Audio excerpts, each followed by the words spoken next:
సరిగ్గా ఉండాలి. శరీరం అనేది సరిగ్గా లేకపోతే సాధన కుదరదు.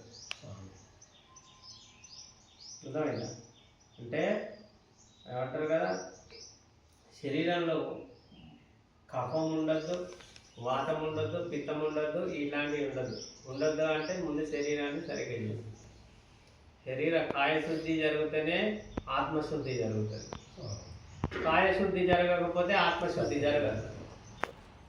అందుకే ఆహార నియమం. అర్థమైంది? హఠాయోగం చేసినాం మేము. హఠాయోగంలో కొన్ని రోజులు అన్నం తిని అన్నంకు బదులు ఆకుల అలములు తిని దుంపలు తినాలి. వాటి స్థానంలో నీళ్లు తాగి బతకాలి. దుంపలు ఆకుల స్థానంలో నీళ్లు తాగి బతకాలి. నీళ్లు తాగి బతికిన కొంతకాలానికి ఆ నీళ్లు కూడా వదిలేసి గాలిని శ్వాసను ఆహారంగా తీసుకొని ఉండాలి. ఇది హఠాయోగం.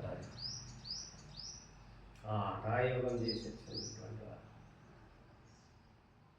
ఎప్పుడైనా సరే కష్టపడకుండా వచ్చినటువంటి సాధన కానీ రూపాయి కానీ మిగలదు. కష్టపడి వచ్చినటువంటి సాధన, కష్టపడితే వచ్చిన రూపాయి అది ఎప్పటికీ శాశ్వతంగా నిలుస్తుంది.